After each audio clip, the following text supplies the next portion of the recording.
Bonjour à tous, j'espère que vous allez bien. Donc aujourd'hui on se retrouve pour la deuxième et dernière partie du cours de physiologie énergétique. Donc c'est un cours du E1 que j'ai fait déjà dans une première partie. Donc je vous conseille vraiment d'aller voir cette partie pour pouvoir comprendre celle-ci tout simplement. Et donc voilà, là on va aller un peu plus dans les détails. Et ici on va se concentrer vraiment sur le cycle de Krebs. Voilà, donc c'est un peu le fléau de l'U1. Voilà, c'est quelque chose qui est voilà, très connu pour ça. C'est compliqué au départ à comprendre. Donc voilà, moi mon but ici c'est pas de tout vous détailler parce que c'est vraiment pas le but. Ça je vous laisse vraiment le faire de votre côté. Donc voilà, de passer cette partie apprentissage. Moi je vais vraiment essayer de vous schématiser de manière assez globale le cycle de Krebs pour que vous compreniez vraiment ce qu'il faut que vous reteniez, donc les grandes idées et vraiment de dégrossir ça dans votre tête. Donc on va passer tout simplement donc au cours. Donc, hop. Donc, on s'était arrêté là, donc sur la mitochondrie. Donc voilà, comme d'habitude, je vous invite vraiment à voir la première vidéo, sinon vous n'allez pas bien comprendre de quoi on parle dans celle-ci. Donc, ce qu'il faut retenir. Donc, la mitochondrie, en fait, c'est un organite. Donc déjà, dans le mot, vous devez comprendre que c'est comme un organe, entre guillemets, parce qu'il fonctionne à part entière dans votre corps et qu'il est dans la cellule. Donc, c'est euh, donc en intracellulaire. Donc, ça, c'est le premier point. Ensuite, on va vraiment se dire dans la tête que la mitochondrie, son but principal, c'est de produire de l'ATP. Donc l'ATP, c'est une source d'énergie qu'on a parlé dans d'autres vidéos, donc je vous invite toujours à aller voir les vidéos référentes pour que vous compreniez ce que c'est, comme ça, on ne part pas de rien. Cet ATP va servir à de nombreuses fonctions, notamment à, à faire de l'énergie, etc. Donc ça, c'est vraiment central que vous ayez ça déjà en prérequis dans votre cerveau. Donc voilà, ATP, source d'énergie, celle qu'on va le plus parler dans tous les cours que vous allez voir. Donc, la mitochondrie fait la respiration, ce qu'on appelle la respiration cellulaire. Donc ça a pour but de consommer de l'oxygène pour pouvoir faire donc de l'ATP.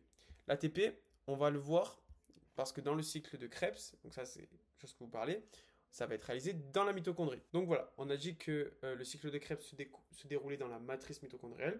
Maintenant, on va faire le lien avec ce qu'on a vu dans la première vidéo, c'est-à-dire les différentes sources d'énergie qui vont être mobilisées pour créer de l'énergie. Donc on a dit quoi? On a dit que la première source d'énergie qui était mobilisée, c'était le glucose. Donc le glucose, lorsqu'il va être, entre guillemets, va être consommé, va subir ce qu'on appelle la glycolyse. Donc là, c'est ce qu'il y a à gauche de votre écran. Vous avez la glycolyse, donc on va partir du glucose et on va le dégrader dans une suite de réactions qui vont faire partie de la glycolyse, donc qui va consommer de l'énergie, parce que lorsque vous faites un effort, etc., vous consommez de l'énergie, vous allez faire la glycolyse pour produire du pyruvate. Ce pyruvate va être réutilisé, internalisé dans la membrane mitochondriale, et il va permettre de réaliser le cycle de Krebs. Donc le cycle de Krebs, il faut vraiment que vous voyez ça donc, comme dans son nom l'indique, c'est comme un cycle, c'est quelque chose qui va redémarrer à chaque fois. C'est quelque chose qui s'autosuffit par lui-même. Donc, il a juste nécessairement besoin de pyruvate que vous allez réaliser lors de la glycolyse et pour produire de l'ATP. Donc, tout simplement. C'est pour ça qu'on vous dit que vous avez besoin de glucose, donc de sucre pour avoir de l'énergie. C'est tout simplement ici qu'on le comprend. On a besoin de sucre qui va être dégradé en pyruvate, réutilisé dans le cycle de Krebs et par une suite de réactions de phosphorylation oxydative qu'on va parler plus tard, va faire un continuum dans toutes ces réactions-là pour produire de l'ATP qui est la finalité de notre réaction et qui est le plus important au final. On veut produire ici de l'ATP. Le cycle de Krebs, c'est vraiment un producteur énorme d'ATP et ça va être vraiment là où on va produire le plus d'ATP dans notre corps. C'est vraiment le plus important. Donc si vous comprenez ça, c'est super, c'est super. Parce qu'en fait, on va donc, je vous reschématise. On va avoir besoin de glucose. Glucose qui va nous apporter l'énergie. Donc ce glucose va être dégradé en pyruvate, produit terminal de la glycolyse. Pyruvate qui va être internalisé dans la membrane mitochondriale, dans le cytoplasme, dans la matrice mitochondriale, pardon. Bon, c'est comme le cytoplasme, mais c'est dans la mitochondrie. Ensuite, on va l'internaliser dans le cycle de Krebs avec différentes réactions qui vont avoir pour but de produire de l'ATP. On va avoir notamment besoin des NAD+, NADH+, donc ça va être les transporteurs réduits qu'on va parler plus tard. Donc, c'est ce qui va faire partie de la phosphorylation oxydative. Donc voilà. Euh, donc ça, on va parler plus tard.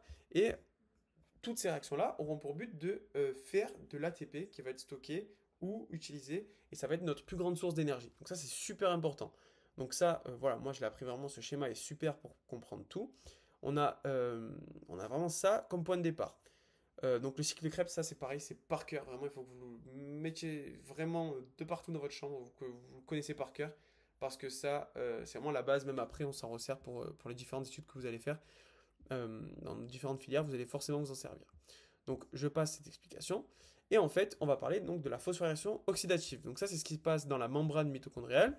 Et c'est matérialisé sur ce schéma-là, comme vous voyez au-dessus. Donc là, on va s'attarder principalement sur ça.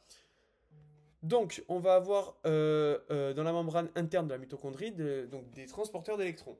On va avoir des chaînes d'oxydoréduction qui vont aboutir à l'oxydation des équivalents réduits du cycle de Krebs qui arrivent au niveau de la membrane interne. Donc tout ça pour reproduire encore de l'ATP. Donc ça, c'est tout simplement les équivalents réduits de l'ATP. Donc comme je dis tout à l'heure, le NADH, qui ont été produits lors du cycle de Krebs, qui vont être réutilisés, qui vont pouvoir être oxydés, pardon, à travers plusieurs passages dans la membrane mitochondriale avec différents gradients euh, qui vont être réalisés entre les différents complexes. Ça, je vous laisse l'apprendre de votre côté. Mais voilà, en fait, on va avoir le NADH qui va être réutilisé pour reproduire de l'ATP. Donc on a réellement un continuum, comme je vous ai dit, de production d'ATP qui va être ici produit en grande quantité. Les NADH qui vont être utilisés lors du cycle de Krebs, qui vont produire des NADH et FADH, pardon. Donc tous ces composés-là vont être réutilisés pour la phosphorylation oxydative. Donc voilà, comme c'est écrit ici, voilà, cette partie n'est pas à connaître par cœur, mais plutôt à comprendre. C'est pour ça que je vous en parle comme ça. C'est-à-dire que dans notre cycle de Krebs, on va produire des NADH qui, eux, vont être réutilisés dans la membrane mitochondriale, la membrane interne de la mitochondrie, pour pouvoir recréer de l'ATP. Donc voilà, tout simplement. Il y aura des cours qui vont traiter de ça de manière plus spécifique, mais ici, voilà, mon but, ça a été vraiment de vous orienter et de vous faire comprendre comment tous ces mécanismes sont connectés entre eux et pour vraiment apporter un lien logique entre tout ça. Donc si vous avez des questions, n'hésitez surtout pas. Moi, je suis là pour vous répondre et on se retrouvera pour une prochaine vidéo, tout simplement.